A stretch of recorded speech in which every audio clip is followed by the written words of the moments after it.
still be the best? Like, can they recover? Or, you know, where's Rogue actually the best team? Like, should they have won? Was Mad Lions a fluke? Like, but actually, after the way the first week has gone, there is one topic that should dominate the LEC, rightfully so, based on the standings, and it's going to be your team. Actually amazing, the one that you're partnered with, which is Misfits, which is, even though in the spring split, to me, they were a team where they were like, you know, outside of playoffs, but like not many people were crying. Yeah, they maybe had a couple of games they lost that were like, maybe were robberies or they threw. But a lot of people thought, look, they've rebuilt a lot of the team. People like Vethio, pretty new to the league. It's going to take your time. Like, not many people coming on the first split are really amazing anyway. Even Caps wasn't that fucking sick, to be fair. So a lot of people were like, yeah, I didn't hear any hype about Misfits going into this split, but they've looked super fucking good on these first few games. And they obviously won 3-0. And the teams they're beating, let's just look at it. They've beaten Fnatic, okay, yeah. The whole thing. Vitality, who people had a lot of hype about, and obviously had won their first game, and then SK, who did the role swap. So, what are your basic thoughts on this team? Amazing, and this hot start to the split. I mean, I'm not surprised because of the fact that they have looked kind of strong towards the end of last split. I mean, they kind of had those struggles. I guess like the season went like this. They started off really, really slow, and then I think they won like 6 straight or something like that, or had like a 6 wins within a short time period, and then they struggled a bit in the end. But they had this immense stretch where they actually looked really, really keen, and it felt like that at that point the team kind of identified whatever their identity actually is, which is basically utilizing their mechanical ability. If you think about Razorg obviously being ranked 1, 2, Vito being up there. I mean, Vander, despite his old age, is still doing pretty well, and then they have Kobe and Hirit. Like, all of these players actually mechanically really able, and it feels like that the coaching staff, especially now that they had the change up where they actually promoted the strategic coach Candy Floss to the head coach position, they kind of like embrace the style a bit more, where it's like less, I mean, it's still controlled, but it's more about enabling people and maximizing their mechanical ability, especially when it comes to VTO. Like, this guy, I don't know what they gave him, but I don't know, he had the Zoe games in the last split, now he has the Akali games in the split, and it feels like that every time he masters a champion, he almost becomes invincible on it.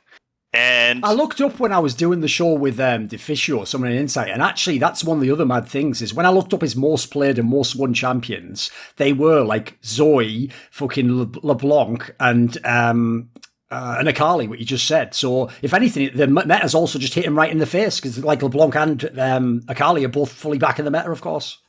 I mean, if we look at the global meta, kind of to a certain extent, you know, like you can kind of see the comparison where the Misfits are taking it from, because like the Chinese meta is really, really aggressive in that kind of sense that you try to keep forcing plays, and I think it's like kind of the trendsetter for what League of Legends is supposed to be, in my opinion, and I think they're picking up beautifully. And then you have obviously like the veteran leadership, obviously, of Vander to a certain extent, but I don't think that matters that much. It's more about the team is really coming together and understanding what they have to do.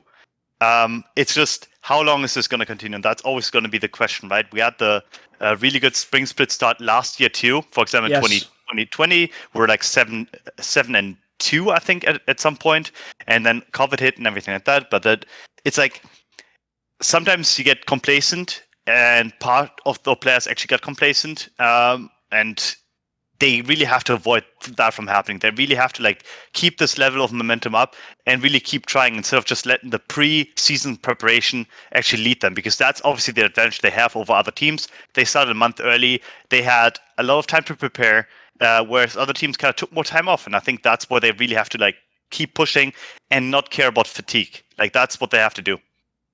Thoughts, Wickd? So I actually think a little bit different. So I think Misfit had kind of shaky solo laners, and overall laning early seemed kind of shaky. They were behind against Fnatic. They actually lost really hard in lanes against Fnatic, in my opinion. And then against SK, they were also behind. And I thought SK was kind of a poor team after the roll swaps and everything. But what I do want to say is Misfits were amazing in the middle late game. They pull the trigger and then see an opportunity and they just go in for it. For example, in the second game where they caught Tweets out of the Dragon, they were down 4,000 gold. They caught him, and they turned the whole game around just by one play, right? By catching out the guy who just roll swap, which was really smart of them.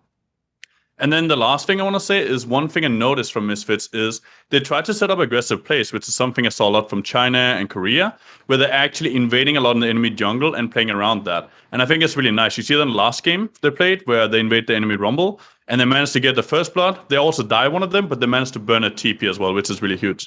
So I like the aggressive play, and I think if they can keep up the aggression, that's good. And I don't think it's necessarily too important that they're losing lanes. I actually have a follow-up for you, Wickd, which is specifically, obviously you're a top player, and I've noticed even on your channel you've done VODs before where you actually like look at pro players and how good they are. What did you think of this ErikHillestad guy, this like Korean import that a lot of people knew much about because he's from like the ERL scene, etc.? What do you think of this guy as a top laner? Honestly, he haven't impressed me enough to really look deep into him. I still think someone like Armut is one of the best top laners in Europe, so I haven't looked deep into it and I don't really know yet. Fair enough. Okay. Right. By the way, amazing. Just as an aside there, obviously there was this whole discussion that started during MSI because of Cloud9 Blabber playing Rumble, but he didn't look like he'd actually practice it properly and they played it in a weird way where they showed they were playing it, maybe to fake get bans. And then since then, we had this whole thing with Dom, LS, Freak, where this massive war. Look, it's one of those ones where you get to be like me. You get to see what it's like to just sit on the sidelines and go, it's quite fun to just watch these guys go fucking mental on each other. It's not as much fun when you're one of the people, I've noticed, just then it gets all serious. So I just had a question. As a jungler, what do you think of this whole thing of Rumble? Because Freak actually, here's the problem. The way Freak phrases it's always going to trigger people. But I think I actually, even though I didn't agree with his reasoning, the premise that Rumble might not actually be like the problem or whatever, or is it strong, is it not? Like it is a tough one because I've seen a lot of people also play it and pro play it and not win on it, even though all the people who are like supposed to be the meta game experts all tell me it's supposed to be OP as fuck if you know what you're doing. So as a jungler, where would you come down on this? Like, what do you think of it as a jungle champion? I'm more scared if I had to play against Udyr than I would have if I had to play against Rumble. And the reasoning for me is that Rumble has multiple issues, but he's also great in other areas. I'm going to list the issues first. And I think the main issue is obviously his reliance on the W level 1, like to a certain extent. Like obviously it really enhances your clear unless you want to start Race or Raptors, how they're called nowadays, with Q. You basically want to charge up the W and you want to basically like overcharge level 1. So you can be invaded level 1. That's one thing. Then the second issue is that he's actually not as quick as other champions in terms of clear speed. He's still great, but he's not Udyr tier. Udyr is just above him. And I think the third issue is like the itemization versus the synergy that you have with the actual Conqueror versus Dark Harvest, for example. Right. It's that you kind of want to go Conqueror, but in terms of itemization, you kind of want to go Night Harvester, to a certain extent. So it is like it doesn't quite synergize entirely, so his build path becomes a bit awkward, or the synergy between the two becomes a bit awkward. Like because like Night Harvester is obviously a burst item, Conqueror is a sustain teamfight item mastery to a certain extent that you actually want to have like in terms of longer teamfights, because obviously stacks throughout the teamfight. So technically speaking, a Rift Maker would be better. But that's like those are the three issues that I see with him, and obviously people are just bad at it sometimes, and they just misplay because the ultimate is kind of hard to utilize perfectly in teamfight, and I think you need some experience on it. So I do think there's merit in that. So a lot of like junglers came into it unprepared, and they didn't quite know how to really push his limits, and they didn't know the right optimization and the right masteries to choose. Not many people start out with Conqueror. A lot of people start out with Dark Harvest, and then they changed over time to Conqueror. And I think those those three things kind of like made him seem a lot worse than he actually is in some cases. And his upsides weren't used, which is basically that teamfight ability and that scaling ability. Honestly, honestly, any skirmish you take, you just win. Like that's how it works. It's honestly overheat. So it's a really weird conundrum to be in. And I think as people figure him out more, and especially his not ability to basically fight anyone within the first 3 levels, I think, of the game, or at least like when he's overheating, or once the overheating is gone, he can be jumped on. I think it's really easy to play against him. But not many people have figured that out. I think Zinzao is a good pick into it, for example. I think even Gragas can be a good pick against it. So as more picks come out, I think it will become even worse, I would say even. Right, being as this used to be a long time top lane champion, Wickd, do you have any thoughts on Rumble Jungle? So I think the problem with Rumble is, right, everybody overrates him really easily because if he gets that perfect team fight, he looks amazing, he wins it all alone, and it was like, wow, if Rumble just gets that fight, he's going to be the best champion in the game. He'll always be the best.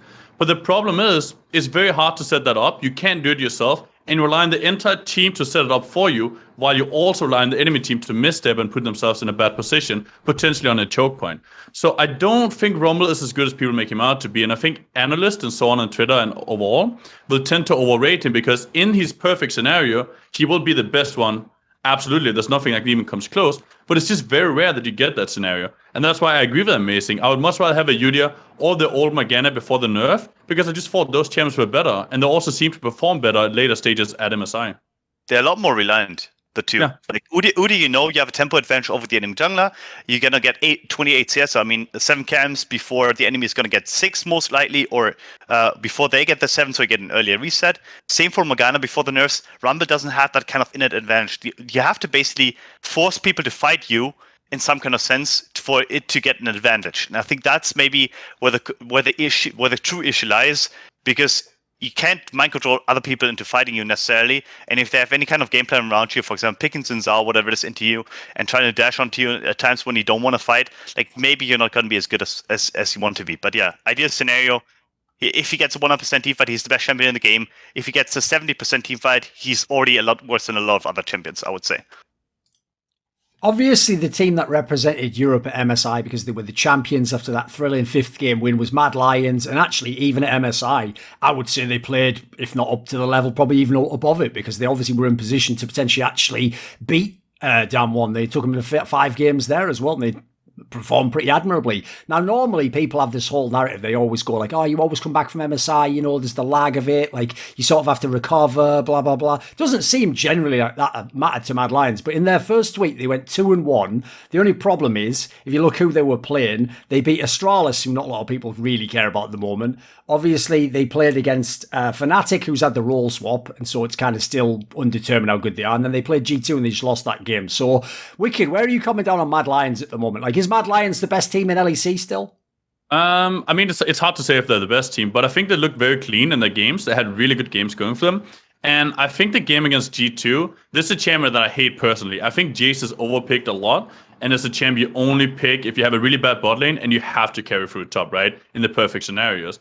And I don't think Mad Lions needs to rely on Jace for that case. And sadly, they lost the first game picking Jace and losing the lane with Jace while trying to counter Viego. Well, on that line, by the way, I noticed one of the things a lot of the people who are like experts about top lane say to me is that they hear like people talk about Jace as though it was like the old one and stuff, and like, oh, it's just all about being oppressive in lane and like you'd fucking bully him and that. But like, isn't it different now, like the way it's played? I think Jace still needs to be oppressive lane, and I think he still needs to be able to bully people. And I feel like this is the kind of champion I only think Jace is good if your bot lane is bad and you have to carry them. Else I feel like you can pick another champion and do something similar and be more solid, right? Because Jace have a lot of problems if he falls behind, and I think he doesn't really give much to the team if he's behind. Right. Isn't he? I mean, I think in comparison to OJ's, like, I think he doesn't have to be up 20, 30 CS and just dominate from the game from there. I think the fact that he goes mana immune nowadays, obviously, and then Muramana later on, like once it's evolved, basically, like gives him the ability to at least like scale to a certain extent. And his poke is just immense nowadays. So I don't think he has to be that oppressive in lane. But I also don't think he has the same upside as upsides that he used to have, where like you can actually actively dominate lane. I don't think he can do the same thing with Jace anymore compared to back in the day. So I think he's like, it's a bit flat of a curve, but I think that makes him like even a more risky pick. And what I mean by that is like, he had specific upsides. If you're the best top lane in the game, you would just dominate on that champion and the game ends because of that. But nowadays, even if you're relatively good, and most of the top laners in LEC are not that oppressive anyway, like you're not going to get the same kind of spike and then win the game from that. It's you more can't like just accelerate the whole game like people used to famously say if you smash the lane, right? Yeah, but one thing I also want to mention is I feel like you don't necessarily have to be super far up in CS, but you need to have the pressure at all times to feel with him. If you don't have the pressure, if you're being pushed in, then the pick becomes really useless. But if you can constantly push in, maybe roam mid, make some plays, get your jungler ahead and so on, then he's still good and you don't need the CS lead, but you at least need to have pressure and you need to be able to dominate in that fashion. No, I agree. I definitely agree. Like if you can roam into the enemy jungle like with him, like it's still a pick that he can use to get some kind of an advantage early game, which is guaranteed to a certain extent, unless you're completely absent in lane, you don't understand anything about the training mechanics. So if you use them properly, it's still fine. But it's like it doesn't feel the same as the OJs, as Thorin said. It doesn't feel the same. Does oppression? It doesn't feel the same as like that instant spike. You can just go to win lane because of the champion. You actually have to be really good at it, I think, nowadays. Right, for me, with Mad Lions, I'll just put all my cards on the table. To me, it's even a trap question when I say, are they still the best team? Because I never thought they were the best team. Like, I don't even think they're the best team in that final. I don't think they're the best team at any time in the spring. Like, it's not even haterism. They were a pretty good team, but for me, they were always just on the outside. And I had, like, G2 on paper, and in this fucking server, I had Rogue for sure. Like, look how good Rogue was. Like, they basically almost won the LEC. So to me, I actually look at the team, and I'm actually wondering how they're going to do this split, because obviously the competition with some of the roster moves, maybe there's a world where they might even be in contention to not go to Worlds. Maybe someone can beat them out. There's a couple of teams could get very good. So I look at the league, and I still think on paper Rogue and G2 should be the best. So in Mad Lions, my issue basically is this. Like, I think they have two really good players, which is Humanoid and Kaiser. Those two guys, like, they are really good. They could be like the best in their roles. They look sick. Elyoya looked amazing in his first split, but I always say with junglers, like, you got to wait and see. Like, you never know when the meta flips, when they actually played more games, when people have tried to, like, focusing on them. You don't know what's going to happen there. And I'll just say it straight up. I thought Kazi was pretty underwhelming most of this year thus far. And I think Armut, I think he just is what he is. Like, he has a couple of champions he's good on as like a gimmick, but I haven't seen anything to say he's like a elite top laner for me overall. So as a team, like, I'm very interested to see if they can actually repeat, if they can win again, if they can be like a dominant team this split. Because I kind of don't feel it. I feel like they're going to be like the third or fourth team to me. Thoughts, anyone? I mean, I personally think they're pretty good. I also think Armut is quite decent. I think Armut's problem is he's much better of a strong side player than a weak side player, but he's also quite decent from, you could see at MSI, where he actually played weak side quite well. So I don't really know. Personally, I would probably put them third or second. I think they're quite good, but it all depends how the entire season pans out, right? We're still very early on. What do you think, Amazing? Don't you think that let's go hypothetical, right? Like, if they had hypothetically some like Wunder or that Alfari, like, wouldn't Mad Lions just be a lot better? Don't you think so? I mean, I'm not sure. Yeah. I think, if you take Wunder, right? I mean, Wunder is obviously better, right? I think that's a bit unfair. But if you take Alfari, I don't think the difference is that huge. I think Alfari is really good, and I'm amazed he's benched. But I don't know if it'll make that much of a difference, because I think they're similar players in terms of what they're doing in the game and on a team. That's interesting. Like, I mean, I'm just wondering, because like when I see Mad Lions, I know that Armut is not like, and obviously with all the social media that is around him every single time, like I hear so many voices being like, "Oh, he's terrible," he has no champion pool whatsoever. That's obviously not true. Like, he has a champion pool, he can actually play multiple champions. It just feels like that he doesn't. He's like, I mean, I used the Jace curve to a certain extent. I think he's quite there too. He's consistent, but he doesn't have that explosion. Like, he's not like. I don't think he has the same upsides as some players, but he also doesn't have the same downsides as, for example, like more volatile players in the top lane. So I think he's consistent, but he's like, he doesn't quite like hit it. Like, I don't know how to explain it, but it's like he doesn't quite impress me to the point where I'm like, this guy is like top 2, top 3, even though he's performing quite well overall. Like, he doesn't win the game by himself or whatever. Yeah, that's how I feel. But do you think there's a lot of top laners that are better than him in EU on the other teams right now? Because I don't think so. I mean, Adam is probably one that I would say is absolutely amazing right now for the new talents, but besides him, I think for newer talents, he's really high up there. And then there's Wunder and so on, but overall, I'd probably put him in the top 4 for top laners. We'll get to Fnatic later, don't worry. I think Wunder, Odo, but Odo is also like, I mean, Odo in the finals kind of looked really shaky, so it's really hard to say. I think Wunder is definitely better, but I think Bwipo, when he actually plays top lane, and he doesn't like do stuff for the team, I think is better. So I mean, Bwipo doesn't count, right? Because he's not top anymore. Come on, I do agree with Oda and Wunder, and then afterwards, I'm not sure. Maybe Adam. Okay. Yeah, but like, I mean, I was thinking about it, because I think Armut is better than people give him credit for, but he's also like not impressively good. Like, no matter what I do, it's like I can't make him a great, like, in my mind, it just doesn't work to make him like one of the top 2, top 3 players on his role, despite his performance, like kind of reflecting him being at least top. Amazing coming from a coaching background, being a jungler, like Wickd just looking at the team on the outside. Like, this is one where there's other moves. Like, I think the Fnatic one's very interesting. There's reasons why they might do it on this one. This one, to me, I've even had like people on the show try to make cases. Like, the guy from SK Inner Flame was on our show explaining why they did this move. And even though, like, look, I can understand the reasons you're saying, Something about these moves is off to me, mate. Like, because it's two massive moves at the same time. And I'm talking massive. You jungle support. You're not only taking your support and saying their logic is apparently you made Challenger with like jungle or whatever so he can do it. They're taking their support player and making him a jungler. And then you bring in your coach, who, did used to play support a couple of years ago. You're bringing him just straight back into active play at the beginning of summer split when everyone else had a year to warm up. So it's not just one move. It's like two massive impacts to the team potentially. So amazing. Start me off on this. What do you think about these moves? You pick which order you want to go in on them. I think they're just terrible. I think that's what it is. I mean, SK looked pretty fine in the early game. I also gotta take that perspective, right? They looked fine in the early game. They fell apart in mid-late game. Like, I think they had two early game leads. I think they were up 4K against Misfits too. Like, they were up a decent amount, right? So it doesn't seem like that Treats is a bad early game jungler. I don't want to paint him as such. Like, he's definitely doing his job, and I think Jess also understands like how to engage. But it's like, how is it possible? How is it possible that you ever first of all come into that situation? But that's like, again, something else, But it's also like, what are you telling?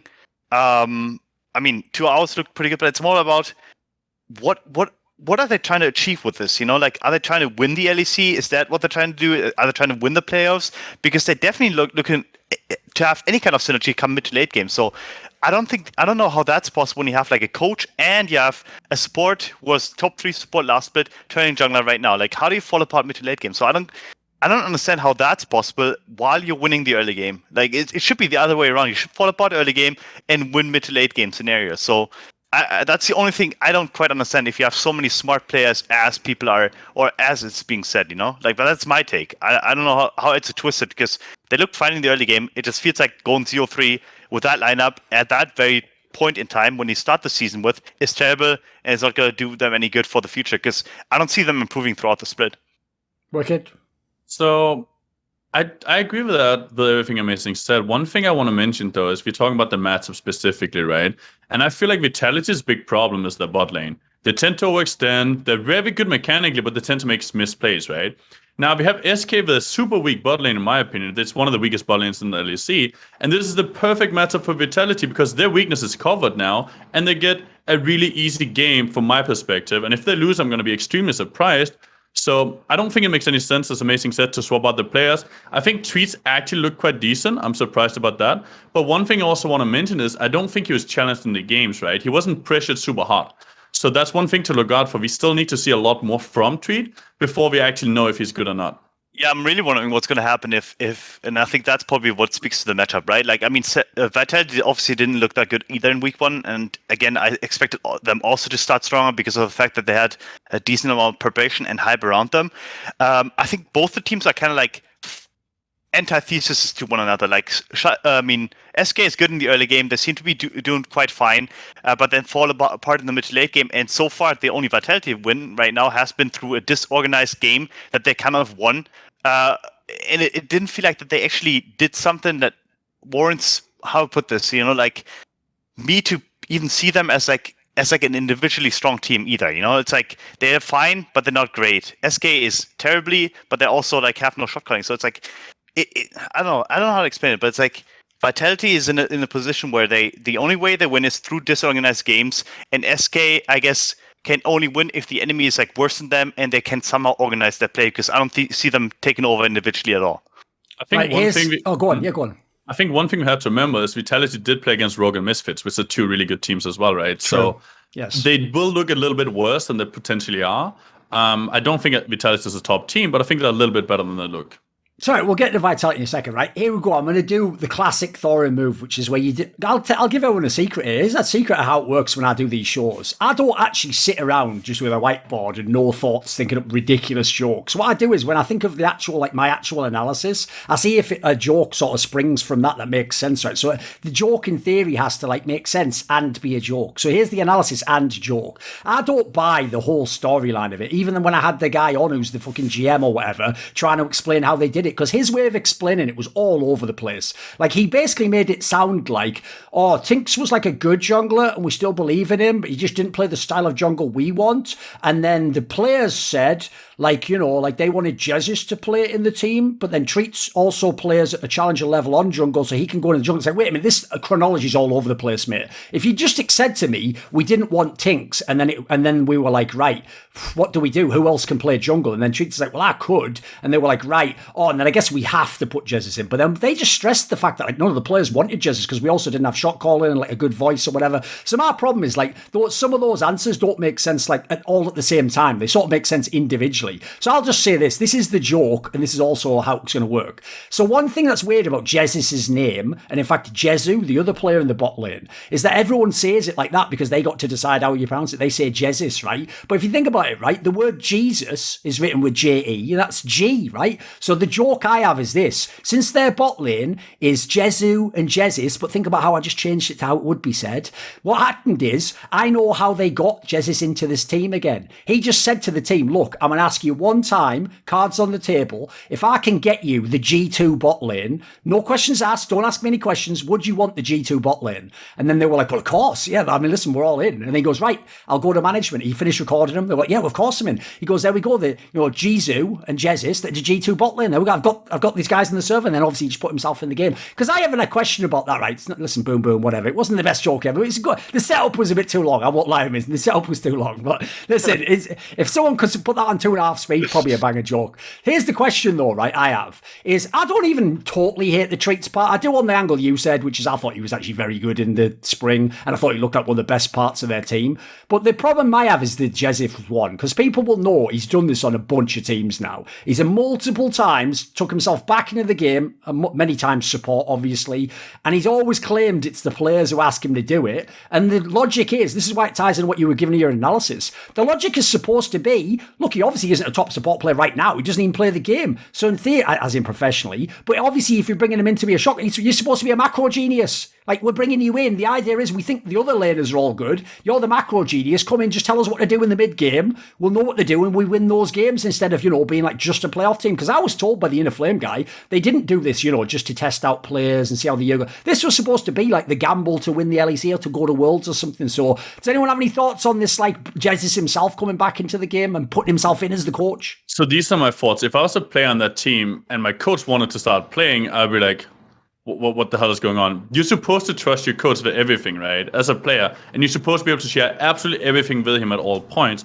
And if there's a chance that your coach is gunning for your job, that's extremely weird to me. And I wouldn't feel comfortable in that situation at all. And I don't think any player should ever feel comfortable with Jesus as a coach afterwards, because it's just weird to me.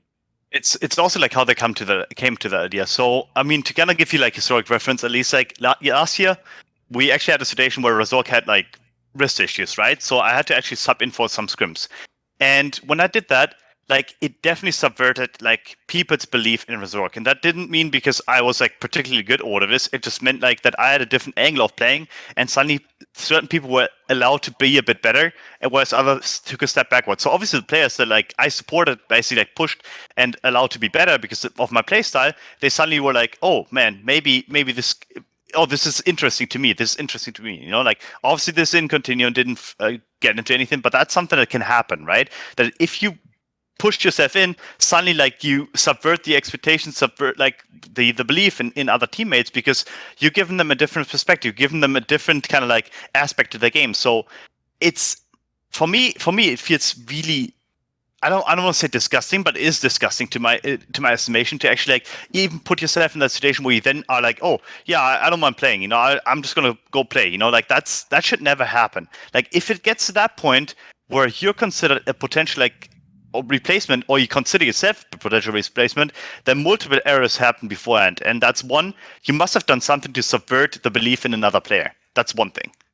Two, you must have like really pushed for it in some kind of way, because you can just say no at any point. I can just be like, no, I don't want to play, I'm the coach. That's another thing. And third, like, the management has to be on board with that, and I don't understand that either. So there are three things that are kind of really odd about the situation. It's not like he came out of retirement like after like half a split or whatever, similar, was like, okay, I'm gonna do this now. He has been technically in retirement for quite some time, right? So him actually getting back to that spot makes me, as you put it, uncomfortable. and I don't think it should ever happen unless he's clear-cut the best choice by far, and they tested all the other options. That's the only situation in which I can see that happening. I feel like even in that situation, right, if you're a coach, if you're a player that becomes a coach, you shouldn't be joining the team you're coaching. You should be joining another team if you want to start playing again. I feel like joining the team you're coaching is just awkward because how can any player ever trust him again? Like, let's be real for a second. How would you ever trust your coach if he's gunning for your job? Imagine Jett, like, there's been a lot of controversy about Jett. Imagine if Jett suddenly subbed in for his jungler, right? What would you think? You'd be like, what the hell is going on? Sure. Yeah, I mean, I would think that. And it's also like, what kind of ties does he have to the management at that point? It's also something you have to think about. Because, like, the decision to put himself in is not just, was obviously done partially by him and the management together, you know?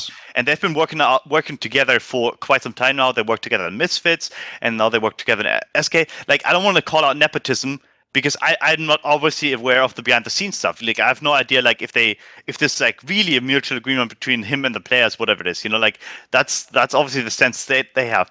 But it's still odd to just like to have that support from his management for quite some time, then put yourself in that situation, and suddenly like you're basically like kind of the officer that plays like soldier for a couple of weeks or what it is, and every time like someone's gonna fuck up now, you're gonna shoot him in the back of the head. That's how it feels like. That's a situation that they put themselves in, because he's now kind of like the spy inside of the game. You know, it's like, oh no, this guy's misplaying.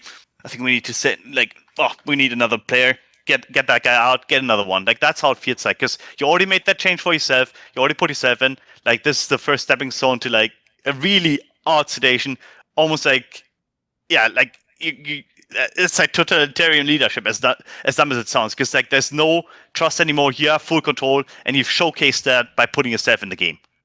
It's also worth mentioning, in case like fans are just young and they only think like Jesus was a sport player. He used to play not only mid lane years and years ago, back when Wickd was in LEC, when it was EU LCS, but also before that he was an AD carry player. So actually, if I agree, like in theory now, if I'm ever in any of his teams and I play any of those three roles, I get what Wickd's saying. Like, I'd have a hard time going to him as a coach and going, yeah, coach, I'm really struggling with confidence. I don't really know if my Orianna or Tristana is good enough. And then he goes like, oh, I hear you, yeah. Right, team, I'm coming in this week. I've been playing on, you're like, fucking what? I told you that, like, as privately, you know. Listen, I'm making it ridiculous, but like, you would have to at least think about it. Whereas the difference is, if your coach is like Youngbuck, you don't think he's fucking putting himself in the game, do you? Like, he's just going to coach you. Like, if you have problems, you have problems. He has to actually deal with them, you know. He can't possibly, because there's the other thing about that I didn't like, is the way they stressed the angle. I even said this on the show. They stressed the angle, like, but the players wanted to do it. Look, motherfucker, you're the coach. At the end of the day, if you didn't think it was a good idea, you'd tell them, no, we're not doing it, we're sticking with him. So you obviously did want to do it as well. So why sell the angle where it sounds like you didn't want to do this? Like, you're making it sound, oh, they asked me to. It's like, you obviously want to players, but you obviously, by the way, also think you can do it, that you can be like a top support. And I tell you what, I don't know if you can be as good as Streets was. I don't really buy that angle. Let's flip over to Vitality now. So on the Vitality side of things, like, this is a team that came in with a lot of hype, mainly just because of storylines. It's not everyone knew they'd be the best team or whatever. But, you know, they're obviously the 10th place team. But again, that, like, they had a way better roster than 10th place. Like, that was just how competitive LEC can be now. And obviously they fucked some things up. With this new lineup, like, Wickd, start me off on this one. What do you think of this, like, new lineup of Vitality? Do you actually think, for example, can they be a contender from what you've seen? So I don't know if they can be a contender, but if they're a contender for World Slot, they're going to be like the bottom ones, right? I think the problem with Vitality is they don't seem to be very strong as a team. They just seem to be very strong individual from what I could see. Like, one easy example is in one of the games, you had Crownshot and Labrov engaging on the bottom lane 2v2 while knowing the top laner just use his TP and then enemy top laner just base and have TP ready. Of course he's going to TP down and kill you guys and you lost a player, right? So the communication seems bad. The overall teamwork seems like it could be better, but the individual skill is extremely high. So if they can actually get coaching, I don't know who the coach is, but if they can get to the right level of team play, I do think they have a chance, but that's still a long way. The coach is basically the guy who was Leader's coach when he's in Mouse Sports. I forget his name now, but yeah, that's who it is now. Yeah, go on, Duke and Mephisto are the coaches, no? Yes, like, there you go. Yeah.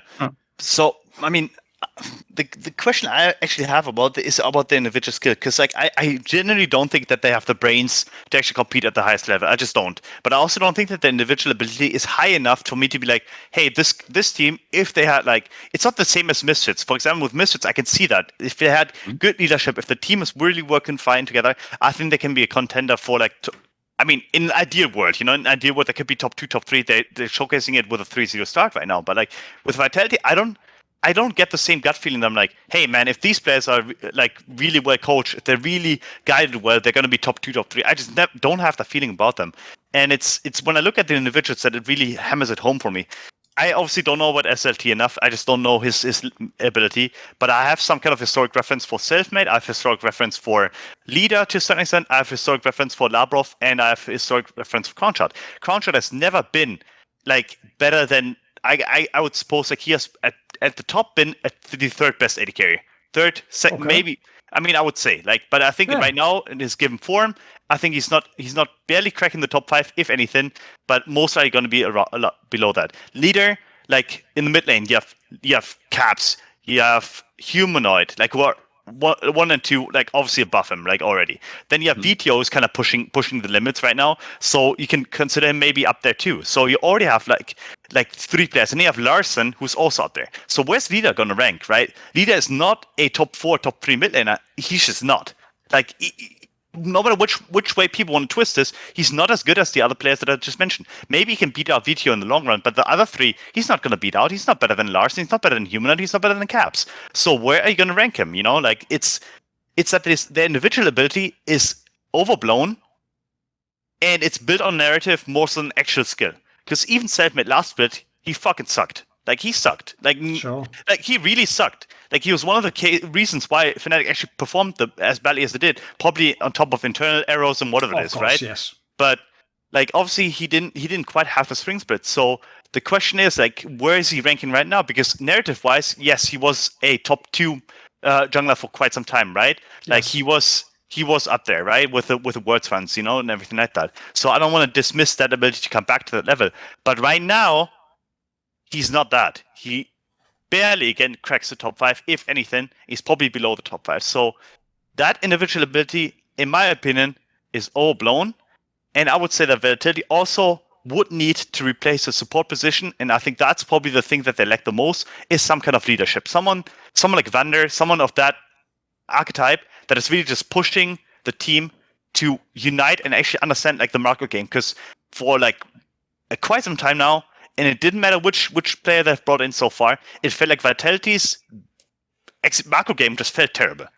And I don't know if that's a lack of coaching, because I know Duke and I know to a certain extent Mephisto, so I think they're smart, because I've talked to Duke a couple of times, and I think he's smart enough to actually bring the level of macro game, but I feel it feels like it always falls flat with the players in terms of executing that on the map. They need a veteran leader in some kind of position. Maybe just, you know, trade for Jesses, you know, if you want to. Sure. That's the team that you should be on, yeah. Okay. That's a good line. It's a good line. Some players instead, huh? Maybe that, you know, actually, if you think about it, if SK trade Labrov and Jesses and they both traded, I think both teams will improve. Like, if I think about it. Could be the case, yeah. So they need veteran leadership. Yeah, maybe. I'm obviously like being a bit facetious here, a but bit like tongue-in-cheek there, yeah, of course. They need veteran leadership in some kind of position, because Crownshot didn't bring it when he was brought in. He was brought in for veteran leadership. Yes. While Combo's a good AD carry, right? He was not bad. So you bring in Crownshot for veteran leadership.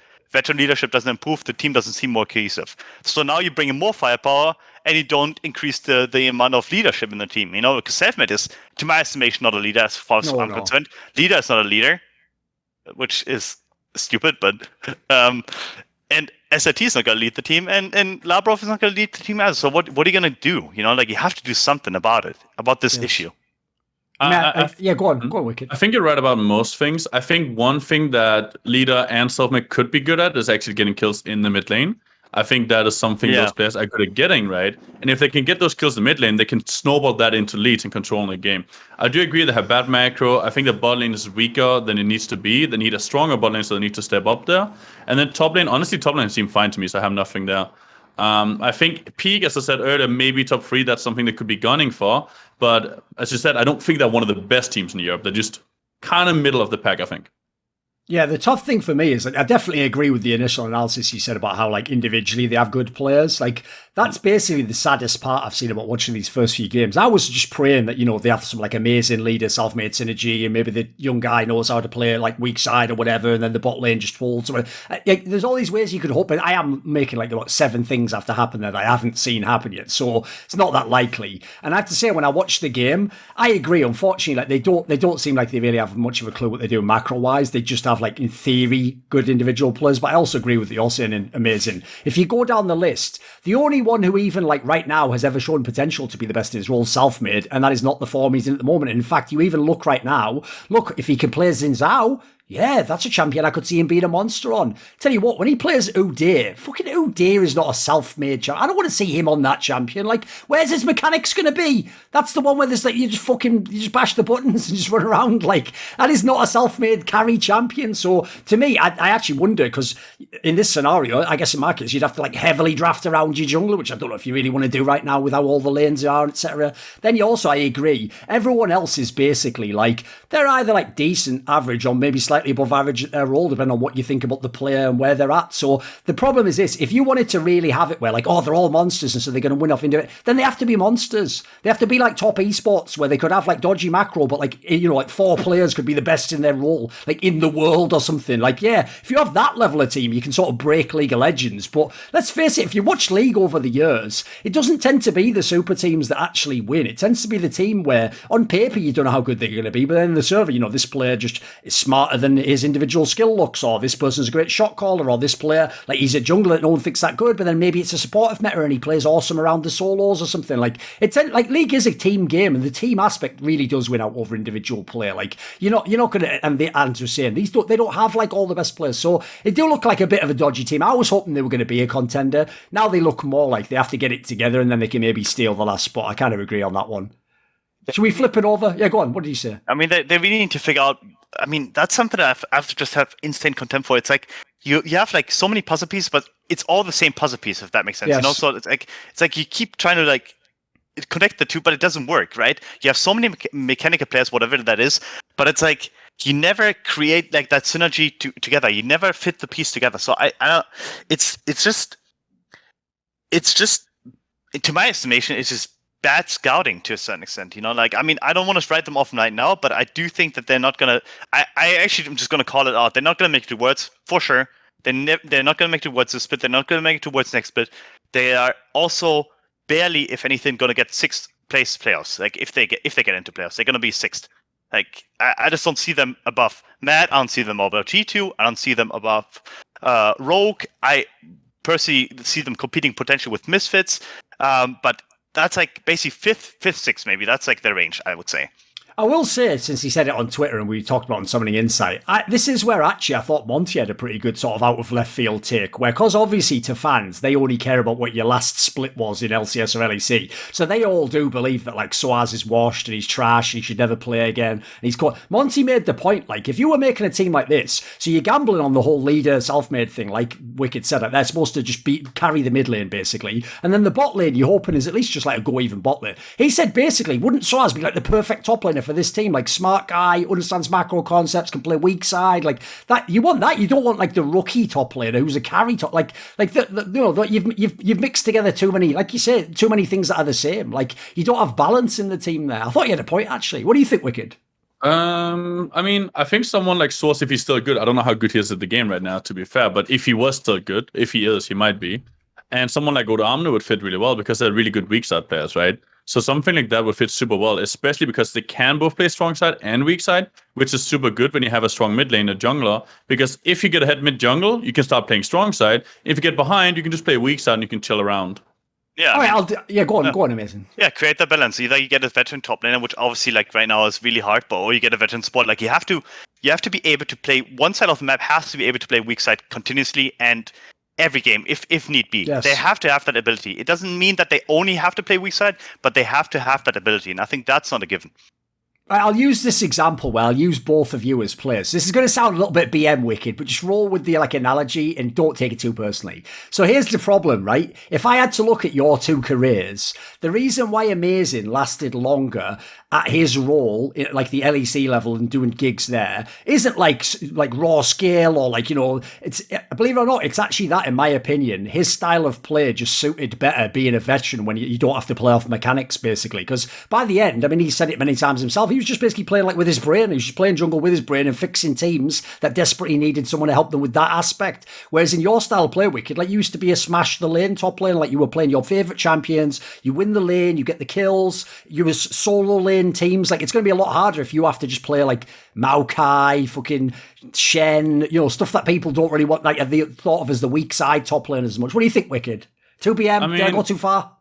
No, I mean, I don't really care, right? Even when people make jokes, kaboom, it's just like, well, it doesn't matter to me. I think it's fair to say. I think also a thing is, right, that top lane have changed very hard into...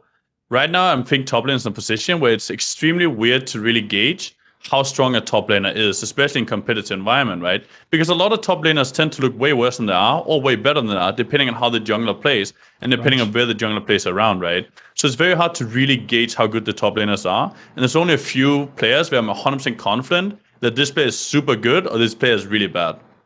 Okay, what do you think, Amazing?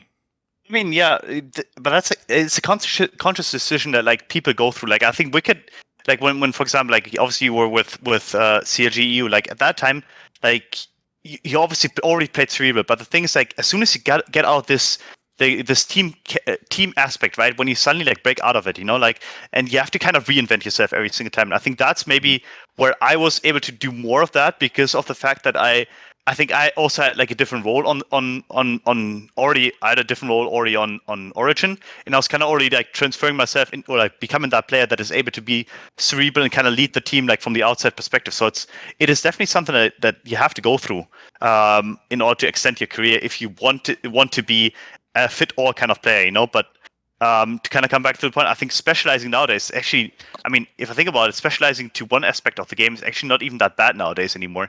You have a lot of players who have been specialized on one aspect of the game and are not that jack of all trades and are like fitting, like making other people fit around them together that have had like insanely long careers at this point. Like Odo Amne is like Odo Amne, Reckless are good examples. I mean, Source was a good example, but I think he kind of like still tried to carry too much to a certain extent, So like some people like they just get a real impression of you. So specializing on one aspect of the game, if that is weak side, is actually quite strong at this point. Like to actually have that typecast coming in instead of being someone that is trying to fix or smash lane, whatever it is, Yeah. Also, one thing is when I stopped in LEC or LCS at the time, one thing to remember is I had offers from bottom teams, right? I just didn't want to play in a bottom team, and I wanted to make my own team.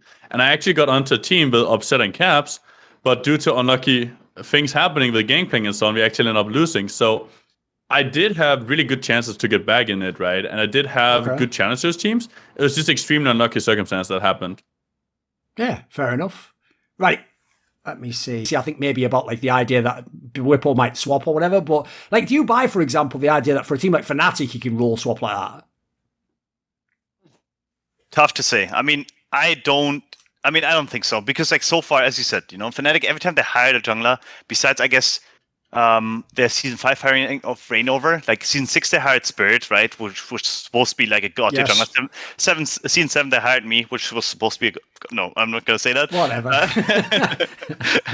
Season 8 obviously rolled with Broxah was also already established from season 7, and season 9 did the same with Broxah. So it's like, and then they had Seven who was that talent. So I don't see.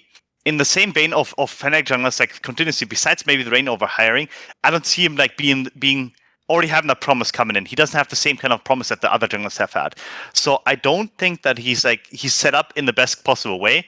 While I do think he has like that creativity and everything like that, jungle is really stable. And what I mean by that, it's like, sure, you have now more leeway to a certain extent, like make some early plays and everything like that. For example, the TP that he had, like be creative about it, but it's like, it's minuscule. You have like this certain timing windows when you have to basically clear your camps, or you're gonna fall behind, or you have to do something on the map, because like there's only like 30 seconds time frame after the last camp to actually do something, and within that time, people usually know where you are. So his creativity, which is I think Bublo's biggest strength, is limited in the jungle more so than in most roles. If he was a mid laner, like I would see this guy popping off every single game, like because I do think that his style of play kind of like is a facilitating kind of style where he can lane dominate. Because I think he's good in the lane phase, has been as a top laner, and he has the mechanical ability. But he's also really good at finding plays and finding that those cracks in the enemy defense to a certain extent. So him being a jungler is actually limiting more than it is actually enabling him counterintuitively. Okay, thoughts, Wickd?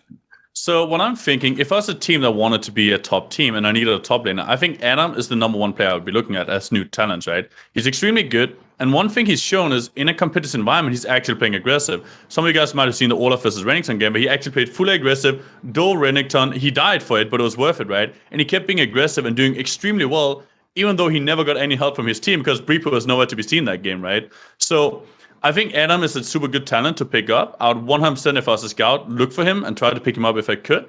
The problem is, I agree that Breepo was one of the best top laners, and he didn't get enough credit. He should have gotten so much more credit because Selfmade had a playstyle where Breepo didn't get to shine as much as he should compared to his skill level, so he looked a lot worse than he is.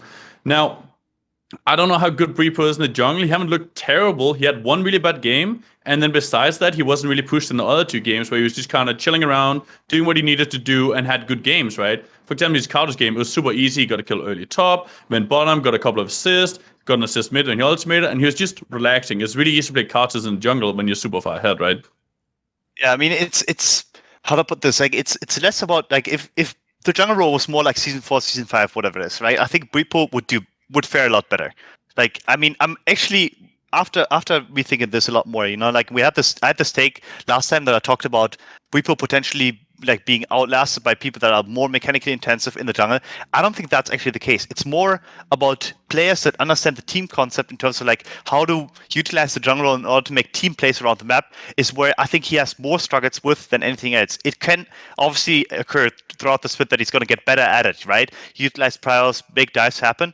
But I think that's maybe the thing that I haven't seen from him in the 3 games so far, where I felt like, okay, he's making other people do something and, like, for example, create dives, create opportunities. He's more or less trying to utilize himself, and I think he has to create that team aspect for him to actually become a full-fledged jungler or player, whatever is in this current meta. Okay. Right, if we go on to XL now, as I said, basically, the theme that has defined this particular offseason was the pickup of Nukeduck and the idea that like it was Youngbuck's choice and he wanted him in the team and, you know, supposedly other people tried out and it could have been Shekelad again or it could have been someone else, you know, from the ERL scene. So a lot of fans, a lot of people on Reddit hate this move. Like they all think like Nukeduck's done, like his last splits weren't that great. Obviously, you can't really side lane as much now, which was his specialty towards the end. And they just basically think this is their angle, by the way, not mine. They think because he's friends with Youngbuck that it's nepotism and you're just picking up your mate, basically. It's like, you're just giving him a chance or whatever, right? Where do you come down on this, Wickd? What do you think of a move like this, bringing Nukeduck in? So, I mean, if you just look at the games, right? If you only look at the facts and nothing else, Nukeduck is the one shining light on the team. He's been performing extremely well, and he's been setting up plays around the map, and he's the only reason I actually think XL is looking somewhat decent right now. Overall, I think XL as a team looks terrible. I don't think they're doing very well, and I think they have a lot of issues to fix. But also, one thing to mention, it's only been 3 games, and one of the games was Kris just inting, dying level 1, the Ignite Wukong, and then after that, you can't really do anything. So I think we need more games to actually see how good they are. What do you think, Amazing? I think your old teammate worth saying. I mean, I've been a huge fan of Nukeduck ever since I played with him. You know, like before I played with him, I thought I had the same kind of Reddit attitude towards him, but it's also because of some kind of personal, not vendetta, but we had like, I remember when he was on Vitality, I kept shit talking him and his jungler Joko. So when they beat us, like he was kind of emoting what it is in our chat, and when we beat them, I was emoting in our chat. So that was something there. I kind of had like a weird view of him, but when I played with him, I understood like how he views the game, and how he views the game is like he understands that his role is obviously I'm supposed to do something individually, but that's not the main. He doesn't see it as the main thing. He doesn't need to individually dominate, and that's not what he pursues. And I think that's where I think he doesn't shine as well as other mid laners, for example, like Caps, who predominantly saw their own like ability in the lane to be the most dominant factor of that play. That's not what Nukeduck is about. What he thinks is like, obviously I have to lane well, I have to maximize my opportunities, but I have to bring my jungler into the fold. And I think that's where he is a really, really good pickup by XL, given how holistic and team-oriented their approach is. I think it's been a really good pickup. Like, it never made sense for them to actually pick up anyone that is a rookie mid laner, given how they think about the game and how Youngbuck thinks about the game. He needs a veteran force in the mid lane, and can have this person facilitate the rest of the map. Like, he likes this. So I think that Nukeduck acquisition has been like actually a shining light and has been good for them. And I think they have a lot of other things they have to fix before Nukeduck is ever going to become the issue for them. That's how I see it. I think I've got a couple of angles on this. So one is, like, first of all, one of the things I always used to find weird actually myself was during the era you're talking about, like the Schalke sort of era, like season 7, season 8, this type of period for Nukeduck, because he'd been playing a long time at that point in time. I used to just think, he's like an above average mid laner in, you know, EU, LCS, LEC, but he's not some monster. And then I would hear all these pro players, all these pro mid laners, and they were always praising him. They were always like, he's good, or I would hear behind the scenes that they thought he was really good. And basically, from talking to some of them, it's like what you're saying. They actually basically thought that he was a guy who knew more than just how to play mid lane. Like, he actually understood like how to win the game. So then I started looking a bit more, thinking, what do they mean by that? And I would look, and I was thinking, as just a layman, right, because the old Nukeduck used to really just try and win in CS and just smash the lane, and it was a very greedy player, in my opinion. I thought, right, that's what he was doing when he's sidelined. He's just the ego guy, like, right, give it to me. Like, I'm going to go side, I'm going to get this wave. And then what I realised was, if you ever watched, mate, his timing for when to sideline and then when to come back off was fucking unreal. He was one that, like, he was better than most of the other mid laners at that one area. So what I realised was they were thinking, like, listen, maybe I can beat him in this matchup in CS, but if he gets into a position where he can go around the map, like, he can actually win the game against me. So I think that aspect, I'll just say this, I know sideline doesn't exist in the same way, so that specialty doesn't really apply as much, but the concept that you understand the bigger picture of the game, I agree that's what XL needed. And I also think this is my other point. I think in League especially, people are way too quick to write off legendary players. It's one thing if you write off a rookie, where they come in, they blow it completely, they don't show any of their potential, they have massive issues, maybe you hear, like, you know, even behind the scenes, they don't fit. That might be a player where who knows if he's going to make it again. If you've ever been a legendary player, in my opinion, you don't write those guys off until they've absolutely had the final chance. Like, if there wasn't XL, if I was in one of the other teams, if I was like an SK or something, maybe I would try picking this guy. You know what I mean? Like, because I think in League especially, people don't know how many other factors make you good and bad. It's not like CSGO where you can just be good for like 4 years straight just because you're that good at the game and you're just not going to drop off. In League of Legends, obviously, not only does the meta swap, but also, what are your motivations? Like, remember, when you play in LEC, you have to go and live in fucking Berlin and stay in a team house for all that time. You have to play these long splits. If you do well in the splits, you're playing for months and months and months and months out of the year. Like, when a player's playing as long as Nukeduck, I could believe maybe, like, he was burned out. Maybe, like, it was the wrong team around it. There's a million factors. And I've seen players come back as well. I've seen people who were written off, like, this guy's just done. He's just left for dead. And then they come back, like, 2 years later, and they're pretty good again. So I feel like fans, I'm not going to say, like, he's going to be one of the best, but I agree, he already looks like LEC quality. And why fans are always so eager to write off the legendary players, I feel like it's kind of whack. Do any of you guys have like an angle on that? So I think it's all narrative based, right? And I think Nukeduck is one of the players that's been extremely unlucky. And what I mean by that, obviously, it's not luck based, right? But there are games where you could have won that game. You're most likely to win that game, but you end up losing it because of stupid stuff, right? For example, I personally lost to Kaboom. Didn't feel so good when it happened, right? And there are those kind of cases. And I feel like Nukeduck's career, he's just been really unlucky with losing the wrong games. And he's actually always been a really good player. I played with him before. And I know he's really good at shot calling too, which is extremely important for a mid laner. So overall, I think he's a good player, and I don't see any reason why he shouldn't be playing. Yeah, no, but I agree on the legendary players or legacy players like being written off too quickly.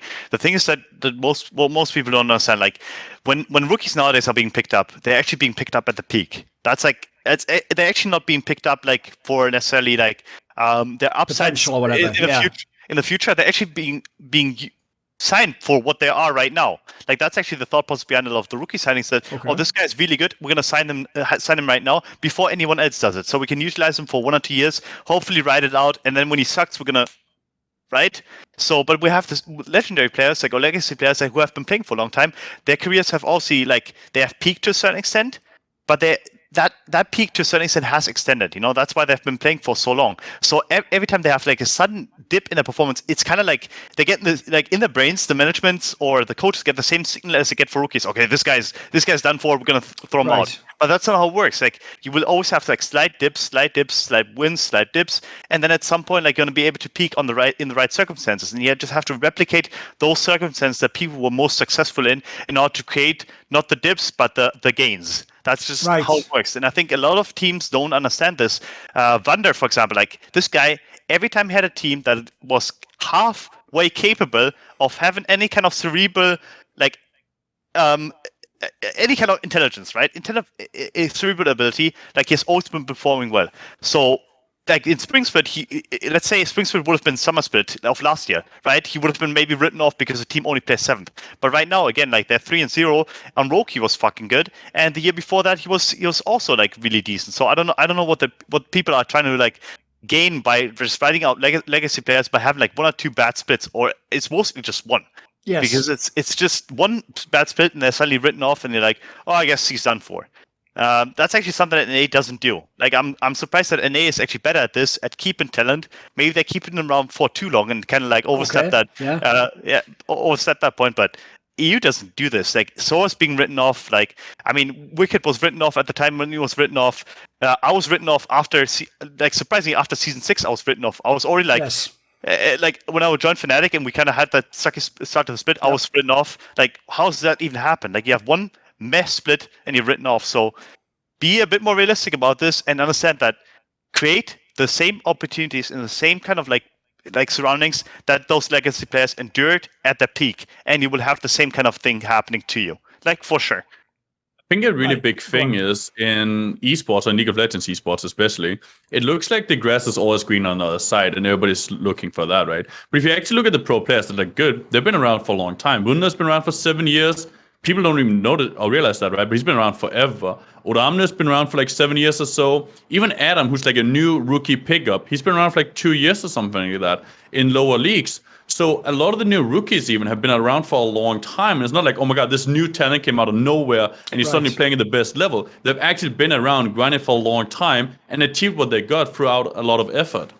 Okay, right, here's the shit joke, and I even apologise in advance for this one, but I have a rule. If you get a joke, you say it, you ride with it. So basically, what Youngbok thought was, it's like me, if I'm going to have some snacks and watch a movie. If you want to get a chip, that's American slang for championship, you should know that, amazing NBA. If you want to get a chip, be sure to buy the dip. Because, you know, the dip of the thing, like, it's like buy the dip, you know, from crypto. Crypto, everyone know about crypto? Yeah, it's a thing. Anyway, whatever. Listen, if you say that it's shit, but then you do it and it's bad, it makes it funny. That's actually the secret to jokes that people don't know. Freak, I could save your whole career, mate. No, anyway, whatever. You get what So here's the thing. The other line is this, and I've always loved this line, so I'll apply it with Nukeduck, because this is also the angle. I totally agree. When they buy these players, first of all, yeah, you're right, they're not buying potential, because they've just watched the potential in the RL. Like, they're hoping, yeah, he still evolves more. But by the way, very few players are going to do that, because people like Caps, basically, like, TCL wasn't what ERLs are now. Like, there wasn't the same level of coaching and scrutiny and stuff. Like, they do come into the league, and it basically is like becoming a proper pro for the real time. They come in, right now I'm playing.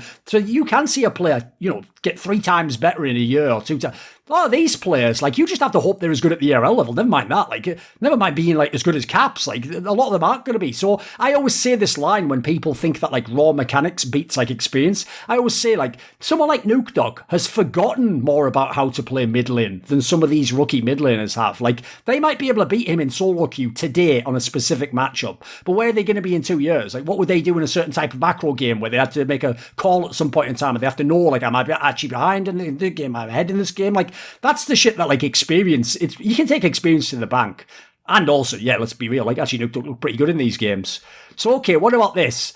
I have a topic, actually, to relate to G2 before we get into the team itself, which is G2 technically did make a change.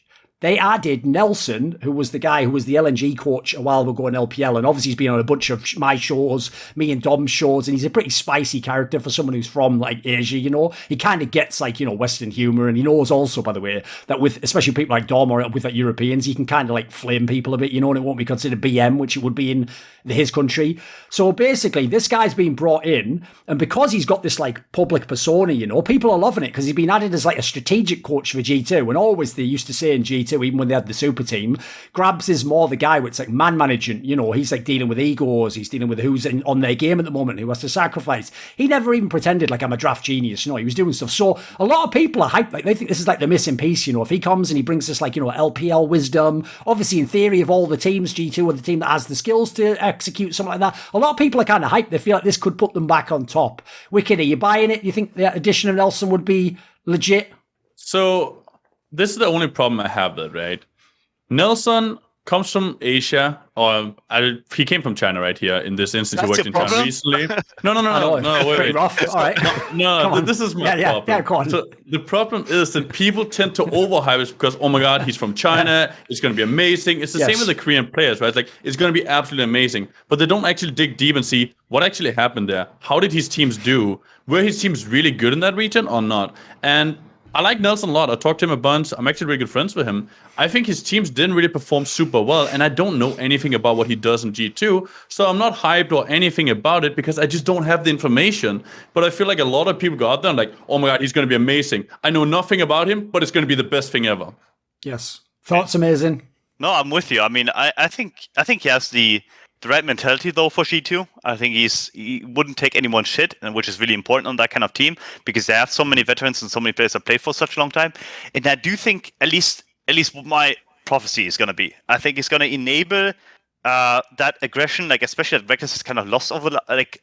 I mean, I won't say he lost it completely, but he had like certain spurts in the last split where he felt like seemed to be like passive again. You know, he seemed passive again. So I think it kind of will put him in a different mindset, at least in that regard, and it kind of makes up for at least that strategic knowledge. Even any kind of discussion that is going to be forced now and happening is going to have an added voice, and I think that's important given the fact that they lost Perks. I think that's actually maybe just the thing that they needed. Someone else that's just actively thinking about the game, just discussing it with them, that may actually like give him a different perspective on the game, how to be more aggressive. That's what I think is going to happen. And at least in the Mad Lions game, it kind of showed a bit, but I'm not sure if that's his effect or just the team picking up on the meta. But that's like kind of what I'm hoping for and what I'm thinking is going to happen. They're going to be slightly more aggressive, not even better, but I think just slightly more aggressive and going to try to make more plays. Being as I've had him on my shows, I'm sure people will think I'm just going to big him up. No, I have a realistic take on this, which goes like this. I'll even tie it to an obvious, like, big topic example that people are still going to be talking about when this video comes out, which is now everyone, if they believe the story that I proposed in my video about Jat, is going to go, right, Jat, obviously, you know, the players don't believe in him. They think his game knowledge, he never knew anything if they believe it, and go, he was just a fraud, a fix. Like, no, the stuff he did on camera and that he did in all those pieces of content that sounded great and had great meta-analysis and very interesting reads. He made some very good predictions over the years on desks. Like, that wasn't fake. The question is, did it apply to the team of players he had? Did it apply to this season of League of Legends? And also remember, at the same time, he's learning how to be a coach. He's only done it for like a year. Like, he hasn't been doing it for years and years and years and years. He got famous for something different.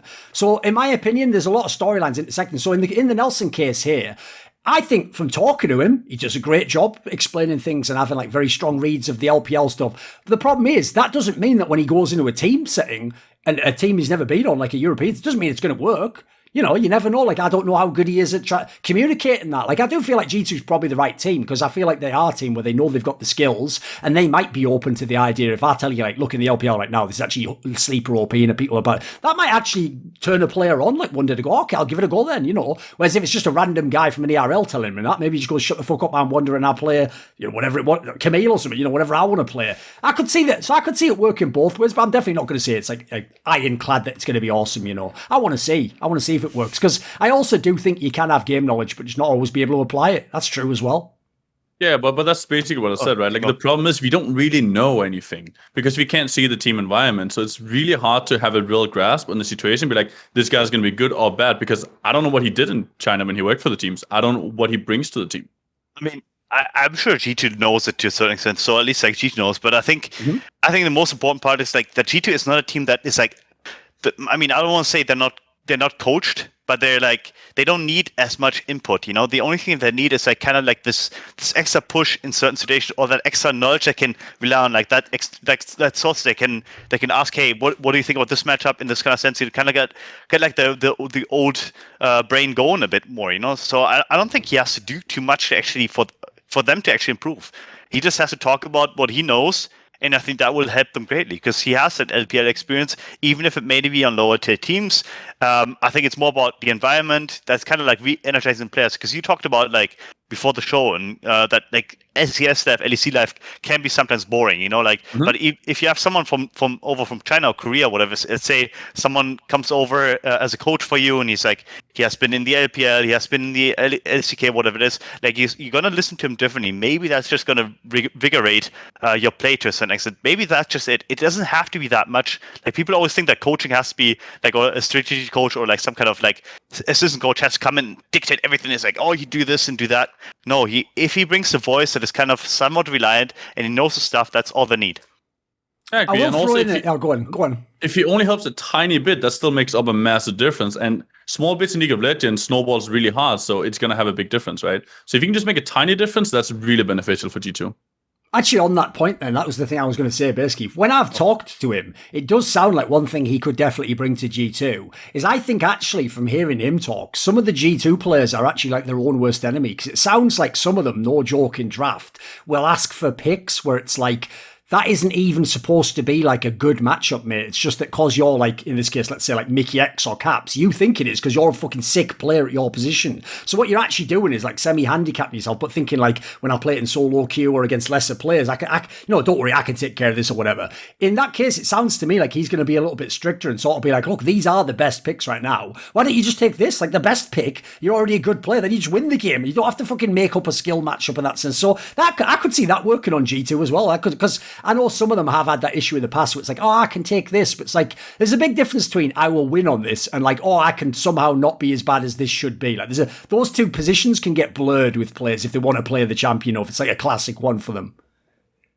Oh, I agree, and I think a lot like more teams could use it actually, because there are a lot of players nowadays who, I mean, even if they're just from the ERL and they just come in, they still think that they know everything about every matchup. But sometimes you just have to understand, hey, you know, like some matchups work in certain situations. So some other matchups against good players, for example, don't work. And then you just have to be realistic about it and be like, hey, dude, you know, you can just do what you're supposed to do and you're going to win because you are the better player. And that's fine in a lot of situations.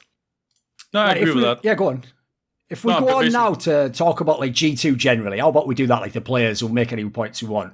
Right, I have to say, if everyone focused, because he was the MVP in the regular split and then the playoffs, he was just all right, you know, and they didn't go as far as you want. Everyone's obviously going to ask, like, have they fixed the Reckless problem? Like, is Reckless integrated, etc.? I'll just say this. Just look at what the meta is right now. He can play Tristana, one of his most classic champions. And then another really strong champion at ADC is fucking Varus. Like, if that isn't another sort of champion made for someone like Reckless, give me a break. Like, he doesn't, all that thing they used to say back in the day of like, oh, but he has to be able to have an escape or whatever. Not on this team. He can just be an AD carry. That's all we need. So just do mad damage, my dude, and play the champions you want. So I think G2 does look primed. I think they're going to make up for lost time, as it were. I think they could be the best team this split. Yeah, but I don't think they're going to win if he plays passive. If it's on that roster, I don't think he can take that role, because you have Jankos, who's already kind of in that role, who is like more or less like the team facilitator, and I don't think Reckless brings the same upsides that for example, Perks gave in terms of like after game discussions and like, you know, like the intangibles, whatever it is. Like I don't think Reckless has the same opportunities. So I do think that he has to like maximize just his own potential, like individually, and then they're going to be great, and then they're going to be the best team in Europe, honestly, by far. Like that's how I see it. I think G2 looks extremely good. I think Reckless can actually be passive. I don't think it's necessarily that bad due to how aggressive both Wunder and Caps is, right? So I actually think he fits quite well there. And also one thing we have seen is Reckless does have those spur moments where he goes super aggressive and it works out wonderfully for him, right? For example, last time they played at Worlds, he was one of the most aggressive AD carries and they kept 2v2 gapping the enemies. So it really depends what kind of Reckless we get, but I think both roles will fit the team somewhat okay. You know what's weird? Yeah, keep going. Do you think that Wunder right now is like? I mean, I don't consider him like. I mean, aggression in this case scenario, at least to me, means that he's lane dominant. Like he's pushing the team forward. But like, despite Wunder's skill, I don't see the same kind of ability right now compared to his older self. I think he's like not older self, but like to his younger self. Like I think he has slowed down slightly. And he's not as dominant as he used to be. Like, he can't just be picking pike and dominating players. He can't do the same thing anymore. Maybe the level has just risen, but I think he's more passive now than he has ever been in his entire career. So I think that's actually a team thing. I look at the game and I dig deep in them. And the thing with Wunder right now, right? He had one really terrible game where he just entered. He kept dying. Like, that was terrible. In the other 2 games, he actually didn't have as much help from his junglers in his team as the other team, so there wasn't much he could do, but he played really well on weak side. So we need to see games where he gets the opportunity to be aggressive, because otherwise, obviously, he can't really be super aggressive if he's not in the position to play that style. That makes sense. I mean, the ideal case scenario, both him and Reckless both are able to kind of like interchange like the aggression passive levels and like kind of make a mix whenever it's necessary. So that's okay. That's an interesting take. I never thought I'd ever say this, but somehow Wickd has actually mastered the ability to completely disagree with someone, but not make it sound like he's wrecking them and not make it like mad drama. He just basically goes like, I completely disagree, actually. And but he says it in such a calm voice, like, he's like fucking customer support or something, keeping your stress levels down. And then somehow at the end, you just think like, I'm not even that assaulted that you basically just said everything I say is wrong. Like, okay, fair enough. Okay. This is the thing, Wickd. If you'd had those skills back in the day, you could have convinced a lot of those teammates to do stuff, Back in the day, so when I was a player, I was probably one of the best. I thought I was one of the best. I had an insane ego, and so did Froggen, right? So we had 2 massive egos on one team, and then we had like the support team, the support group of Yellow Pete, Crepo, and Snoopy, right? So it worked out because we had 3 support players supporting our egos. True. But back then, the ego was through the roof, and I do think there's a lot of things they could have done better as a teammate or as a player at that time. Not skill-wise, but ego-wise. Fair enough. It's good that you can admit it. Not a lot of people can in their career, Right, I'm going to do my last bet now. Wait there a second. And I'll just mention, if you bet $1,000, you get $150 back immediately. So what I'm going to do for my last bet is, we're not going to talk about this because it's an LCS topic, but just for the banter reasons, I went down and I was looking, what other games are there? What other games could I bet on? La la la la la. And then when I went down... Right, so the game that I'm going to bet on here, just because I love the odds, I don't know how this is possible. I don't know if they secretly got word that like Alfari's back or something, but Team Liquid versus 100 Thieves. 100 Thieves is the underdog. Mate, I thought 100 Thieves looked dynamite. Team Liquid, mate, they're and the things I've heard, the whole team's collapsing. So I'm saying, fuck it, I'm definitely going the underdog in this one. I'm going to go full 500 onto 100 Thieves here. That's right, I'm betting, if people know the history of me on these shows, I'm betting on Abidage, Papa Smithy and Reaped to win me money. Now, if you know anything about my career, I'd probably have to come through a time machine forward in time and slap myself in the face next week. But we'll see. Maybe this time it actually works out. Maybe this time I'm not a fool. Right, so obviously we're not going to talk about the LCS bollocks. That was just for the lols. Now, I thought a topic we could talk about now, though, is there's only 3 teams left we haven't talked about. And one of them, by the way, even though they've had some issues, after the roster changes they made, they beat G2. And it was Schalke, the team that bizarrely, with any roster, apparently for the last 3 splits, they can just put any human in the game and they just beat G2. I don't know why, they're just a secret counter to them for some reason. So they were the team where, if people don't know, they took out Gilius and they brought in Kire, who's actually a pretty famous player on solo queue. He's always been around the challenger level for a long time, by the way. I don't think people know how long. Put it this way, almost the length of a normal player's career before he got to this. So please don't anyone go, is he like a young rookie? He's none of that. He's not rookie. He's not young. He's not, listen, but he is supposed to be a solo queue monster.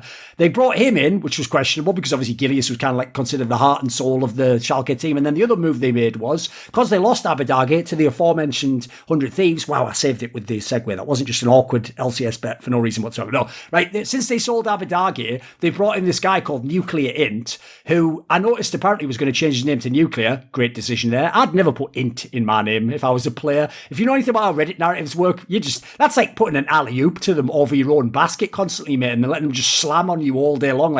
You have to basically carry every game or they're going to fucking say it's Nuclear Int, aren't they? And your name's Nuclear. It's like you just blew up and you inted. Think it through. You're not even giving yourself a chance here. So fair enough. Just call him Nuclear because, maybe he powers the team or something. But they've made these big moves. They had the win over G2, but then aside from that, it's not like they really did deliver on that because, after that they lost the other 2 games. So amazing. Where are you coming down on this team, Schalke? They're doomed. I think they're doomed. And I worked with Kire on Misfits because he was our academy jungler. So I kind of have a point of reference, and I really enjoy his energy. I really enjoy the fact that he's really trying to fix a lot of the issues in the team. But I do think that this team is really not right for him. And what I mean by that is he's someone that needs basically other players to kind of guide him a bit, because he's really optimistic in terms of fixing everything in a best case scenario. This would happen. But sometimes this guy just needs to be settled down, and be like, dude, just do whatever you have to do personally and become the best player you can be in order to make other people, like, then you can partake and make other people better anymore.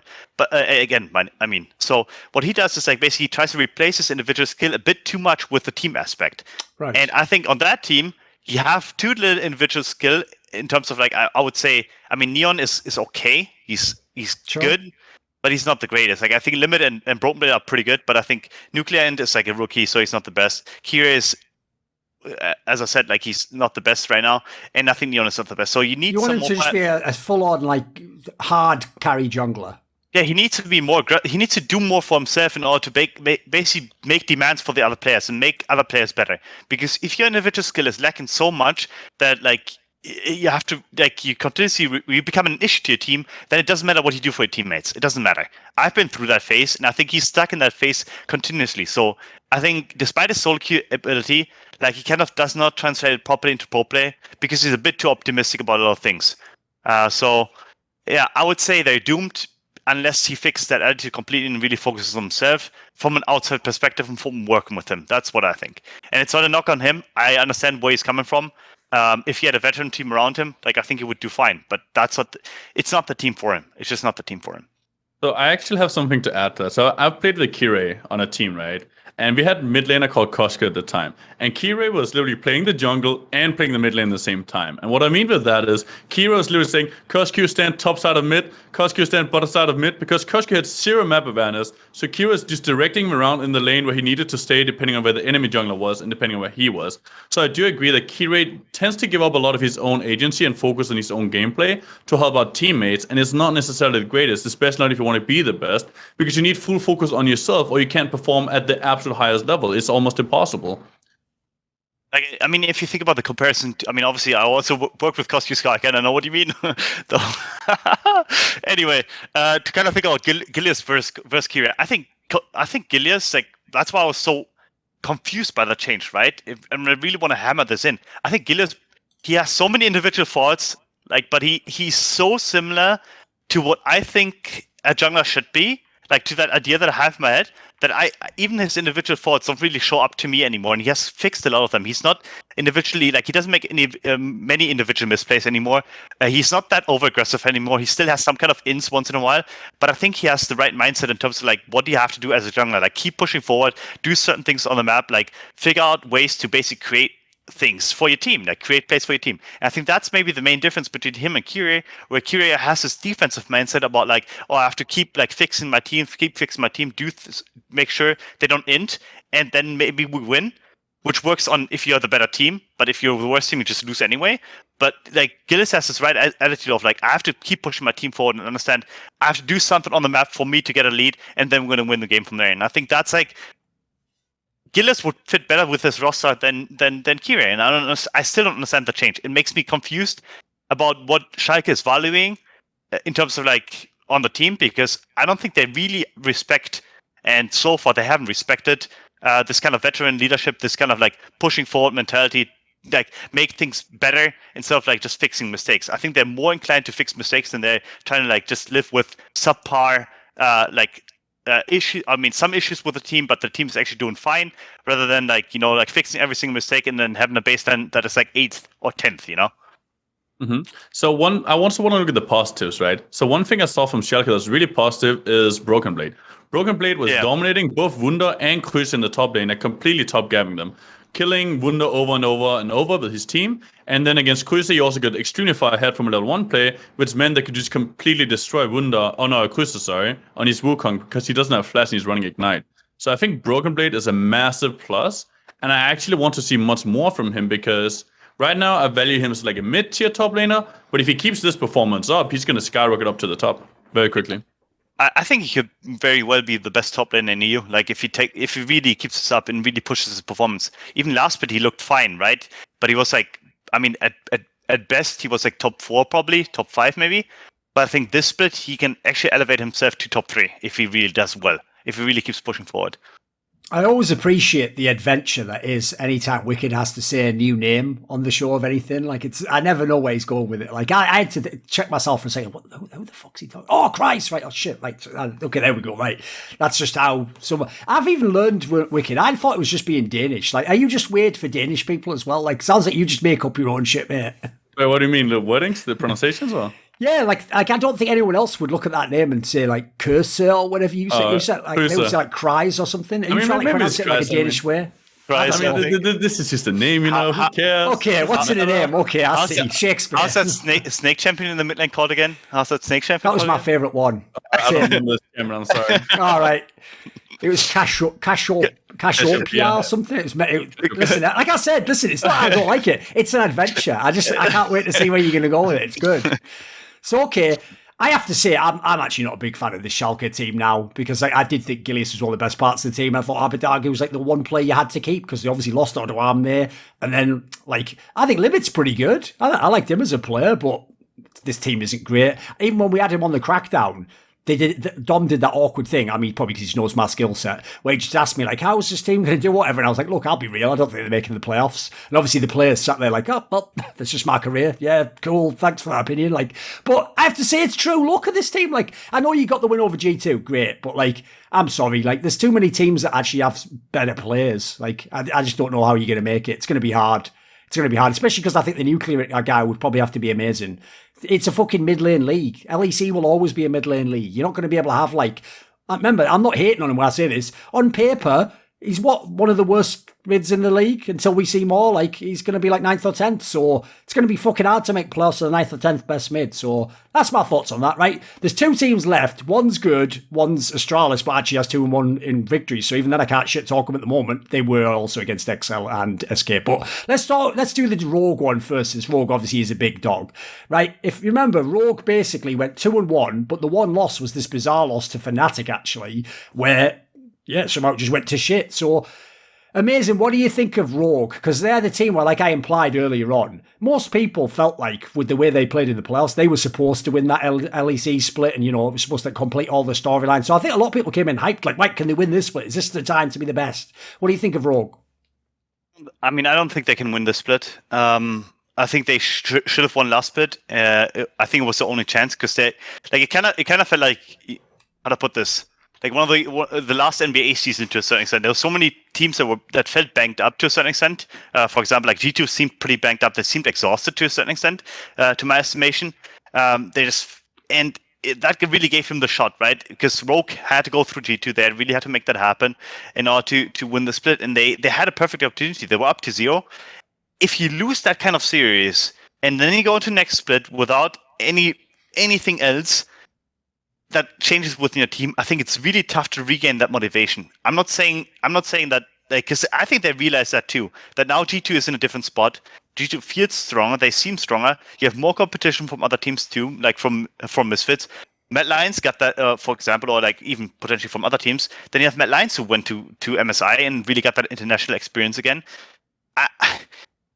I feel like they're gonna be a good team, great team, but I don't think they will come close to winning the split. I think Mad Lions and G2 are just straight up going to be better than them. Because of how the meta shifts to a certain extent, it's becoming slightly more explosive. So Larsen and Odo Amne will lose some of their value. And so, I mean, I don't want to say that Trimby will lose the value, but I also do think that he's more on the Cerebro side and really needs a more really controlled meta in order to shine. So I would say 2 to 3 players of the team will become worse, and other teams will just improve because of how the meta is going to evolve continuously, especially with the mid lane assassins becoming a thing now. I'm just thinking right now, like, I don't really know. I feel like so far the only game they lost was because of dummy mistakes, like Odo Amne greeting for platings was completely useless. Unless you know where the enemy jungler is, you shouldn't do it. He greeted for platings, he died. Reaper had an easy game with his Carters. And I feel like this team should have been 3-0 right now. So personally, I think they're extremely good. I think the team is overall strong. I think the players are individually strong. Yes, I don't think Larsen is the best assassin player, as you also mentioned. But I feel like he can pick it up. I don't know. I'm not entirely sure on this team, but I think they're good. Probably top 3. Yeah, where would you put them in a best of 5? If you had, for example, right now, you would have them play a best of 5 against G2. Would you take them over G2? G2 would win. Okay, would you put them over in a best? I would take them in a best of 5 over Mad Lions right now, personally. I think against Mad Lions, I think they're pretty even. Same against Misfits. Like I feel like the teams at the top are quite even, and they're all extremely good right now. So it's super hard to rate after only 3 games, right? We lack a lot of information. We haven't seen that much yet, and it's still early season, which means a team that's pretty bad right now could suddenly become extremely good as well. We've seen that in a lot of seasons before. So reasonable. I'm not sure, but I think they're pretty good. We're gonna speculate, Dean. It's what it is. Yeah, pretty much. Yeah, of course, yeah. I will say, by the way, just because I know all like super fans will go mad otherwise, even though I totally agree, like typically I do tend to compare like Larssen to like a Froggen type mid laner, blah, blah, he's like a mage player. I will say the one assassin that he's been good on his career is actually literally Akali, and that is the one that's like mega overtuned busted right now. So like, not the bad time, but I agree, if more assassins come in, that's why I have my credit. If you have to play like, I don't know, fucking Zed, Echo, yeah, I don't think that's his game at all. Like, I do think he does need the mages to some degree, or like Lucian or whatever the fuck you can play. Because when I saw him playing these Jace games, it's like, I don't know about this. This is all right, but like, is this like your bet? Is this the best pick for you here, Jace? I don't know about that, mate. Mid lane Jace for Larssen. I'm not a fan. I mean, he's doing all right, even on Lucian and Jace. But it's all right, you know. Like that's not what you want to say about someone. Exactly. You know, you want to be like, you know, when I see Ozzy, when I see Oriana, like he knows his timing's a lot better in that. Yes. It all depends like on how obviously the meta evolves continuously. We just talked about it. Because like you have to become like in certain metas you're facilitated as a mid laner. In certain metas you're the aggressor. In other metas you're just basically AFK a turret and hope for the best. You know, at some point, like which is basically like a kind of like the Azir scaling meta, Azir Corki, right? You just wait and at some point you're gonna scale and then you're gonna team fight. I think he's doing better in the I'm AFK turret scaling forever meta, and he's doing better in a just a position where he just has to farm. So. I'm down. I also don't want to sound too critical of him because I think Larsen's really, really good. But it's just like he's not going to be the guy that is going to make other people necessarily a lot better on his team. And I think when you play assassins right now, you basically try to go for lane power, try to go for the individual outplay or pressure it, and then you roam off to another lane, like trying to dive him, whatever it is. And I think that's something that Rogue is doing on timers. And like whether game intrinsic mechanics, like say for example, you have a 3-wave stack on the top lane, then you walk there, you dive. Rather than individual outplay where you're like, okay, I'm going to chunk this guy right now, going to get like a 200 HP advantage, I'm going to roam topside, he can't move. That's not really what's happening with Rogue that many times, I feel. But maybe that's also just like an over-exaggeration of the situation that the fans have themselves in. I just feel like the Cap's going to do better on Assassins. I think Human is going to do better on Assassins and aggressive champions. I think VTO is going to be better than Larssen at that point too, unless it comes to a slow best of 5, in which case the pace is slowed down again. And I think that's where you maybe better than VTO. I think one thing we also have to remember is recently Riot have been nerfing mobility, right? And they do seem to be turning the meta into more mages, potentially. That's kind of the direction I see it going. So we also have to remember that the meta could change before the end of the season, right? So that could be a huge benefit to Larssen too. I mean, best of 5 is also a different system, you know. Like I think in the best of 5 you can obviously play more mages because of the fact that like people. I mean, the meta just slows down, and what I mean by that is like people are more aware of the enemy's like rotational plays. Like, what are the timers? Which timers do they usually hit in scrims and on stage? Like, when do they roam off of mid lane? What is kind of like the tells, right? And then you analyze that, and you're like, okay, this is what they do. Let's counter that. Let's attack it at that point. So he can definitely play more mages because the meta is just slower. But we'll have to see. You know, like I think if the meta slows down, they will be better. If the meta accelerates, I would see them the same way as TL. I think they're going to be worse because of the team that they put together. Okay. Right, the one last team we haven't talked about yet is Astralis. And like I said, normally I would be rude and just be like, who gives a fuck to Astralis? But like, they did win 2 games. They won 2 out of the first 3 games, even if it was against XL and against SK teams that maybe have their own issues. Let's talk briefly about them, and then we wrap the episode. So, Wickd, what do you think of Astralis? I don't think they're that good. I think they won 2 games, but it's honestly games they shouldn't even have won, right? Against SK, they're winning while SK have the Fire Dragon Soul. I mean, what happened to SK? Come on.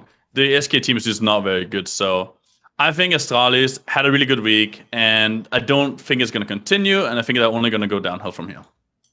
I mean, the positive that I see is that they can actually rely on some kind of late game to a certain extent. I mean, they pick in for late game. They pick Corki in this meta, which is interesting, like with Manamune. And then pick 2. There are 2 Trundle games, 2 Trundle wins actually.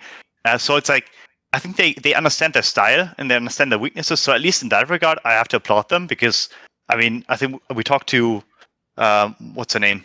Aria, the analyst girl, yeah. Yeah, exactly. Last split, and I think she had really right ideas about like how to orchestrate a team, and I think that it kind of comes to fruition to a certain extent. I'm not saying that they're going to be good or whatever it is, but I understand at least like I can see what they want to do, and they seem to be executing upon that. So at least like that's a good part about it. I obviously still don't see like them like really exploding and making real strides to playoffs, but at least they kind of found a style that is working for them, which is basically like honestly getting the counter pick ideally on the jungle, like that is an outscaling counter pick. And or if you can, or either that, or you take a counter pick in the mid lane and just try to outscale there. So they have this point of emphasis that they really try to push forward, and I think it suits their style, and I think that's the way to go. So I would put them above SK. They could potentially compete with Excel on a good day. You know, like that's how I see it. Oh, her name was actually Ariala. Just so we have clarity there. Apologies for that. Yeah, go on, Wickd. Oh, but yeah, like one thing to remember is Astralis also played against worst teams in the league, right? Or like the weaker teams. They're playing against SK and they're playing against Excel. So it's like, is this really impressive that they won those two games, especially considering how bad the SK game was, where they allowed SK to get the Dragon Soul? I don't know. For me, this is a bottom team, and I just don't see much from them. But at least they know they can beat other teams by just picking Trundle, you know, like or just outscaling them. So I think they at least like they understand, hey, we're not that good, but we can outscale and hope for the best. I think it's a valid strategy. Like sometimes that works unless you get stomped in the early game, which obviously happened in the Mad Lions game, where they just got completely shit stomped and they didn't know what to do anymore. Like that happens, but at least against worse teams, you can always rely on that. Oh, we're okay. We have some kind of late game ability, so let's just outscale and win. That's true. Oi! This video was kindly supported by Eddie, Kris with a K, Lager15, Pronogo, Shenlong, Zachary Carter, Zack Schmidt, Adam Ochs, Alexander Rao, Animosity, Dean Tanglis, Doomseer, ErikHillestad, Hades, Jdubs, Jensen Goh, John Shelton, Joseph Ginsburg, Kovacevicd, Tobias Bernasconi, Zoomba, and Zyrathenia, and as always, special thanks go out to my main man, Jerky's Minion. Want to suggest a topic or a guest? Do you want to ask a question in one of those AMAs? Do you want teasers? See who the guests are? Maybe you want to take part and chat with me in one of those esports discussions. Well, for all of the above, put your money where your mouth is, join the Patreon link in the description box below, and become a part of the Skrilluminati.